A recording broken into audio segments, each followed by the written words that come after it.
Halo selamat pagi pemirsa, saya Irwan Saragih kembali menemani Anda dengan beragam informasi terkini di antaranya. Banjir rendam puluhan rumah warga di Labuhan Batu Selatan. Belasan rumah di asrama Brimob Medan terbakar. JR Saragih beri bantuan kepada warga penyandang tunarungu. Selain cuplikan berita tadi, kami juga akan menghadirkan beragam informasi lainnya. Pemirsa, kita jelang Sumut hari ini pagi selengkapnya.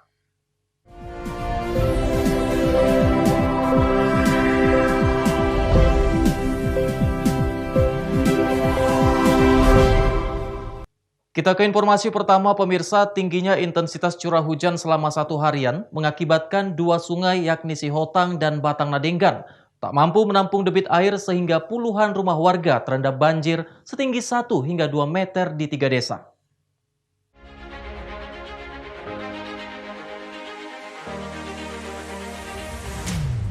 Meluapnya dua sungai yang tak mampu menampung debit air mengakibatkan puluhan pemukiman warga dan rumah ibadah di 3 desa terendam banjir, yakni Batang Nadenggan, Parimburan, dan Ujung Gading di Kecamatan Sungai Kanan, Labuhan Batu Selatan, Sumatera Utara. Tidak hanya itu, belasan rumah warga dan akses jalan di 2 desa lainnya juga turut terendam, sehingga bantuan dari pemerintah sedikit terlambat sampai ke korban banjir. Menurut salah seorang warga, banjir ini merupakan yang terparah karena ketinggian air mencapai 2 meter di dataran rendah. Bahkan tidak sedikit, hewan ternak dan peliharaan warga hanyut dan hilang akibat banjir tersebut.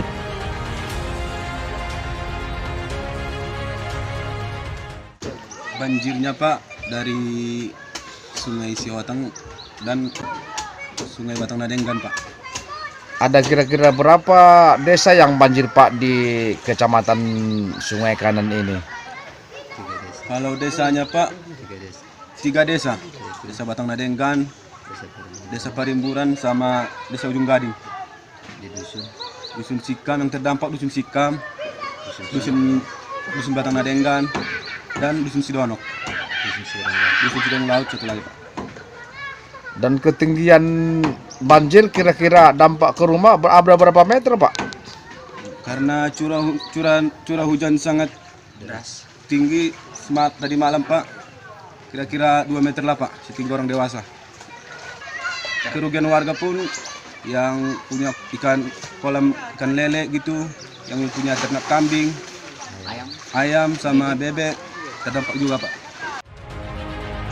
Tidak ada korban jiwa dalam peristiwa ini, namun kerugian yang dialami warga diperkirakan mencapai ratusan juta rupiah.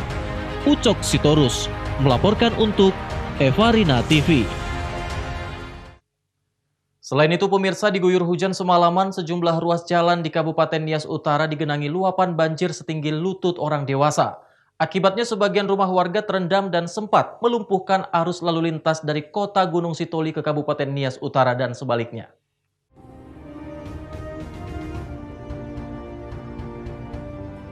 Kondisi banjir yang tidak terselesaikan hingga saat ini merupakan keluhan utama masyarakat Nias Utara kepada pemerintah. Bila mana kala musim hujan tiba, bencana banjir merendam pemukiman warga, khususnya yang bertempat tinggal di dataran rendah dan sangat mengganggu arus lalu lintas. Beberapa desa yang kerap menjadi langganan banjir di Nias Utara, diantaranya Hambawa, Desa Umbu Balodano, Desa Hilimbosi, Kecamatan Sitoluori, dan Humanga, Kecamatan Lotu. Menurut warga, dalam setahun terakhir, sekitar 4 hingga 5 kali pemukiman mereka dilanda banjir. Selain itu, ternak warga juga ikut hanyut terbawa arus banjir. Warga berharap dengan kondisi banjir yang mereka alami ini, ada perhatian serius dari pemerintah daerah dan juga pemerintah provinsi, sehingga dapat teratasi dalam waktu yang tidak terlalu lama.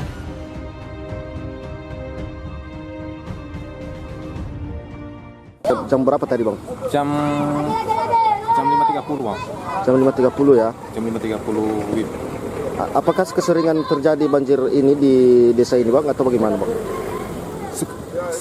Keseringan Bang, dalam 1 tahun ini ada 4 kali, kurang lebih 5 kali lah ada terjadi.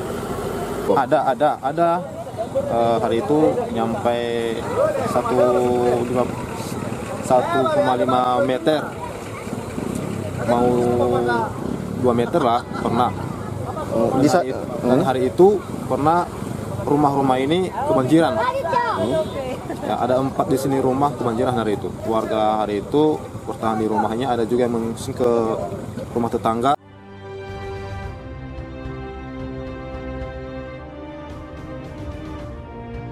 Haugo Manozega melaporkan untuk Evarina TV. Sementara itu pemirsa, di Padang Lawas Utara, Sungai Barumun yang berada di Kecamatan Simangambat meluap ke badan jalan dan perkebunan masyarakat. Akibatnya akses jalan lintas menuju Kecamatan Simangambat tidak bisa dilalui kendaraan.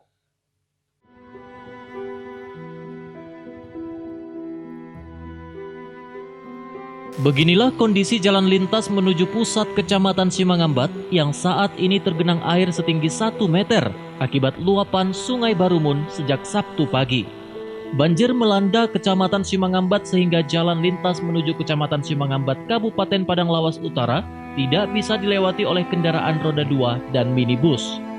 Meski demikian, sebahagian masyarakat terus memaksakan diri untuk melewati genangan air untuk melanjutkan perjalanannya dan sebagian masyarakat lainnya terpaksa menunggu air surut. Kepala Pos Polisi Kecamatan Simangambat mengatakan, sejumlah masyarakat yang membawa hasil pertanian dan perkebunan terpaksa berhenti dan tidak bisa melewati jalan lintas akibat genangan air di ruas jalan. Banjir mulai tadi pagi pada hari Sabtu tanggal 21 Oktober 2020 sekitar pukul 06. Yang mana banjir ini tepatnya di jalan lintas umum Desa Simangambat dulu, Kecamatan Simangambat, Kabupaten Padang Lawas Utara. Jadi Pak, kendala terkait adanya banjir ini Pak? Untuk sementara memang mobil karena kedalaman ini mencapai 1 meter. 1 meter, air dan terus menaik mulai tadi pagi karena ini adalah datangnya air adalah aliran air dari Sungai Barumun ataupun Sungai Barumun Tengah, begitu juga Sungai Batang Pane yang ada di Gunung Tua, sehingga air yang tertampung di sini sehingga air sampai meluap ke badan jalan, begitu juga ke kebun-kebun masyarakat. Sebelumnya lokasi ruas jalan yang tergenang air ini merupakan salah satu titik lokasi langganan banjir di Kecamatan Simangambat, Kabupaten Padang Lawas Utara. Arif Siregar melaporkan untuk Evarina TV.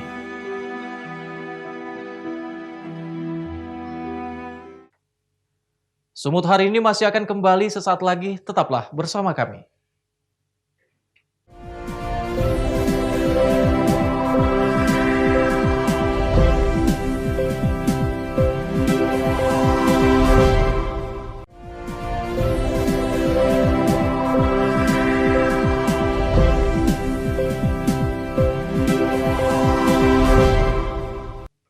Terima kasih Anda masih bersama kami. Pemirsa, diduga akibat korsleting, 13 rumah semi permanen di Asrama Brimob Medan, Sumatera Utara hangus terbakar. Rapatnya posisi rumah serta banyaknya material yang mudah terbakar membuat api cepat merambat.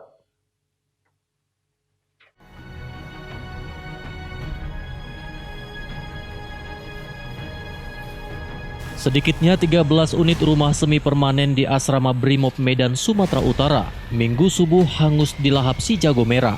Api berasal dari salah satu rumah yang diduga mengalami korsleting. Padatnya posisi rumah serta material mudah terbakar membuat api cepat merambat ke rumah di sekitarnya. Sebanyak 12 unit mobil pemadam kebakaran Pemko Medan langsung diturunkan ke lokasi untuk menjinakkan si jago merah. Selama 2 jam, petugas pemadam kebakaran beserta personil Brimob berjibaku memadamkan api. Petugas masih melakukan penyelidikan terhadap penyebab pasti kebakaran ini. Tidak ada korban jiwa, namun kerugian materi diperkirakan ratusan juta rupiah. Daniel Bekwali melaporkan untuk Evarina TV.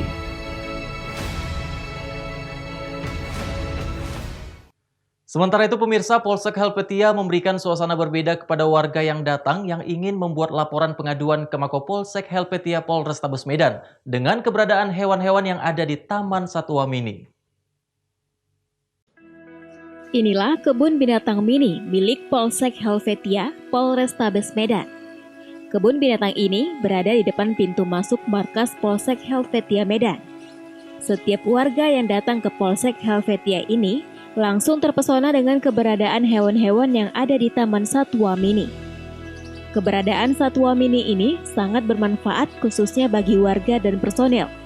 Bagaimana tidak, Taman Satwa ini dapat menghilangkan stres dan menghilangkan rasa takut warga untuk datang ke kantor polisi. Saat ini tidak banyak koleksi Taman Satwa Mini milik Polsek Helvetia. Hanya beberapa hewan jenis unggas seperti burung, bebek, ayam, dan kura-kura. Taman Satwa Mini Tatak Terong Tunggal ini gimana supaya sebagai edukasi untuk masyarakat, anak-anak yang ada di Helvetia ini, dan bisa juga sebagai refreshing untuk masyarakat yang mungkin membuat laporan atau mungkin ada masalah. Jadi dengan datang ke sini bisa ya santai dan tidak menakutkan. Bang, ada berapa jenis burung di sini, Bang, yang di Tangkar ini, Bang? Kalau jenis burung yang ada di Taman Satwa Mini cukup banyak, cuma ini burung-burung biasa aja, bukan burung yang dilindungi, burung biasa lah gitu. Burung biasa, Bang. Jadi Warga yang datang ke Polsek Helvetia ini mengaku senang dengan keberadaan Taman Satwa Mini milik Polsek Helvetia. Kebosanan saat berada di Polsek untuk urusan sesuatu hilang seketika setelah melihat satwa yang ada di Taman Satwa Mini tersebut. Makin indah, lestari, ya lingkungan tuh semakin asri dia. yang kakak sukai di sini apa nih, Kak? Jenis burungnya, Kak? Tanaman bunga-bunganya serta ada perkembangan baru kan, itu ada burungnya, Bang. Kakak sendiri, Kak, di Polsek Helvetia ini, Kak, tujuannya untuk apa nih, Kak? Mengapresiasikan pembaruan Polsek ini semakin meningkat. Sebelumnya nggak pernah kayak gini, Kak, lihat ya? Sebelumnya nggak pernah membuat seperti ini. Sekarang sudah ada perkembangan yang bagus. Jadi masyarakat pun bisa melihat burung, pemandangan yang indah. Rencananya, koleksi Taman Satwa Mini akan ditambah oleh Polsek Helvetia. Wahyu Pratama melaporkan untuk Evarina TV. Informasi selanjutnya, pemirsa, Kementerian Pemuda dan Olahraga mendorong industri yang memproduksi peralatan olahraga panahan di dalam negeri bisa tersertifikasi Federasi Internasional. Kemenpora menilai perlu merealisasikan peralatan panahan bersertifikasi karena para atlet yang banyak menghasilkan prestasi masih menggunakan barang impor. Assalamualaikum warahmatullahi wabarakatuh. Kementerian Pemuda dan Olahraga Kemenpora mendorong industri yang memproduksi peralatan olahraga panahan di dalam negeri bisa tersertifikasi Federasi Internasional, agar para atlet nasional tidak perlu lagi menggunakan barang impor. Hal tersebut diungkapkan Menteri Pemuda dan Olahraga Zainuddin Amali saat menghadiri pelatihan wasit panahan di Batam, Sabtu 21 November. Menpora mengakui saat ini masih ada kendala dalam olahraga panahan karena peralatannya masih harus diimpor. Padahal panahan telah menorehkan banyak prestasi yang dinilai luar biasa. Menurut Zainuddin, panahan bisa menjadi olahraga andalan Indonesia karena olahraga itu selalu dipertandingkan di setiap Olimpiade, Asian Games, SEA Games, dan Pekan Olahraga Nasional PON. Oleh karena itu, produksi peralatan panahan dalam negeri sudah semestinya harus didorong. Apalagi yang standar yang digunakan di Olimpiade seperti yang saya peragakan tadi itu masih impor ya. Tetapi saya kira kita akan usahakan semaksimal mungkin pemerintah melalui Kemenpora akan mensupport sesuai dengan kemampuan yang ada di kami. Menpora mendorong setiap daerah untuk memiliki cabang olahraga unggulan yang menjadi andalan prestasi sesuai undang-undang keolahragaan. Menpora menginstruksikan kepada pemerintah daerah untuk membina minimal satu cabang olahraga. Dari Batam, Kepulauan Riau, Pradana Putra Tampi, Kantor Berita Antara mewartakan. Sumut hari ini masih akan kembali sesaat lagi, tetaplah bersama kami.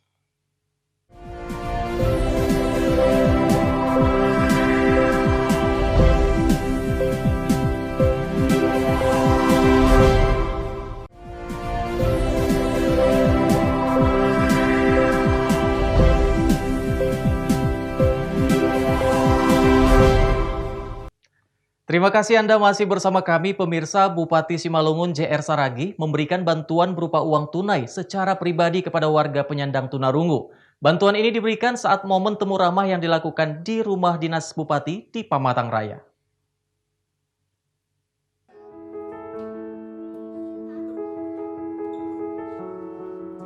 Sebanyak 22 orang warga penyandang tunarungu di Kabupaten Simalungun, Sumatera Utara mendapat bantuan berupa uang tunai sebanyak 2 juta rupiah dari pribadi Bupati Simalungun JR Saragi. Bantuan ini sebagai bentuk kepedulian khusus dari JR Saragi kepada warga penyandang disabilitas yang diberikan saat momen temu ramah di rumah dinas Bupati di Pamatang Raya. Hal tersebut diharapkan dapat membantu perekonomian mereka, terlebih kepada yang telah berumah tangga dan memiliki keturunan. Selain itu, JR Saragi juga memberikan uang tunai kepada 5 orang anak yang merupakan keluarga dari mereka. Pemerintah daerah juga berencana akan mendata untuk memberikan bantuan uang tunai 1 juta rupiah per keluarga setiap bulannya kepada warga penyandang tunarungu, sehingga dapat dipergunakan untuk kebutuhan sehari-hari dan kebutuhan lainnya. Yang pertama, saya bersyukur di mana saya bisa didatangin dan bisa langsung berkomunikasi dan bisa melihat keadaan, kehidupan mereka, sehingga sangat saya merasakan suatu kebahagiaan. Kenapa? Selama ini saya memang sering pergi ke pantai-pantai asuhan ya, tapi ke tempat tunarungu ini saya baru kali ini, dan saya akhirnya mengetahui perasaan mereka, kehidupan mereka, sehingga juga saya melihat ada yang berkeluarga, kebetulan sesama mereka. Tapi saya lihat anaknya bagus. Hari ini juga saya membuka rekening mereka, yang hadir ini ada 22 orang. Saya bukakan rekening, tadi kita isi 2 juta per orang. Terus nanti ke depannya, saya harapkan ini bisa berjalan siapapun bupati, dan kita akan berikan bantuan kepada mereka 1 juta per keluarga. Kenapa? Ini untuk kehidupan mereka, sehingga anak mereka juga layak besok bisa sekolah seperti kita juga. Karena kita tahu mereka kan terus terang aja, kita mau perdayakan juga, contohnya saya taruh di Pemda, kita nggak punya memperjemahkan. Jadi kalau saya lihat mereka banyak yang cerdas-cerdas dan pintar-pintar, baik dari segi tulisan, tadi saya suruh nulis, dan mereka tidak ada bedanya dengan kita. Bedanya hanya satu, mereka tidak mendengar. Nah, itulah membuat kita agak sulit berkomunikasi dengan mereka. Dan harapan kita, mereka-mereka ini ke depan bisa diperdayakan. Seperti apa di Republik ini, kita mempunyai hak yang sama, baik di Kabupaten Simalungun ini. Jadi kewajiban pemerintah lah juga untuk menyentuh mereka, untuk memperdayakan mereka. Dengan bantuan yang 1 juta ke depan ini, setiap bulan ini bisa kita berikan kepada mereka. Saya sangat mengharapkan mereka bisa hidup seperti kita juga, dan terutama anak-anak mereka bisa melanjutkan sekolah.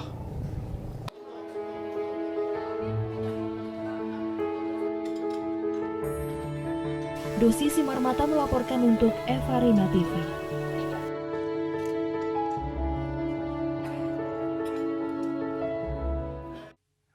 Pemirsa, pemilihan kepala daerah Kabupaten Simalungun yang akan diselenggarakan pada 9 Desember mendatang sudah diambang pintu. Untuk memajukan perekonomian, warga Kecamatan Ujung Padang yakin pasangan calon nomor urut 4 bisa mewujudkannya.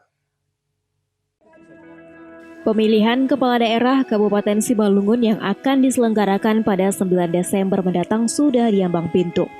Kontestasi pilkada di Simalungun ada 4 pasangan calon.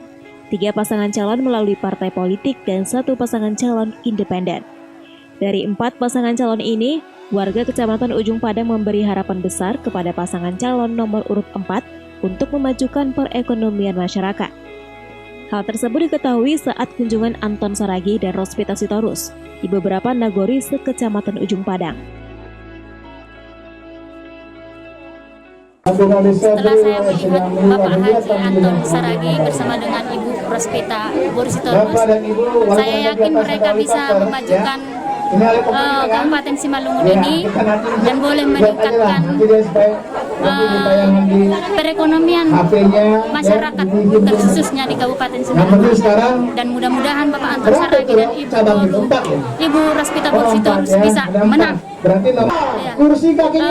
Bapak dan Ibu ini saya lihat sebagai sosok pemimpin yang berwibawa, dan mereka boleh mengayomi rakyat-rakyat khususnya di Kabupaten Simalungun. Masyarakat berharap jika pasangan calon nomor urut 4 ini nanti menjadi bupati dan wakil bupati di Simalungun dapat memprioritaskan petani karena sebagian besar masyarakat Simalungun adalah petani. Eko Hendriawan melaporkan untuk Eva Rina TV. Pemirsa, demikianlah rangkaian informasi dalam Sumut hari ini pagi. Saya Irwan Saragih mewakili kerabat kerja yang bertugas. Pamit undur diri dari hadapan Anda. Terima kasih atas kebersamaannya dan sampai jumpa.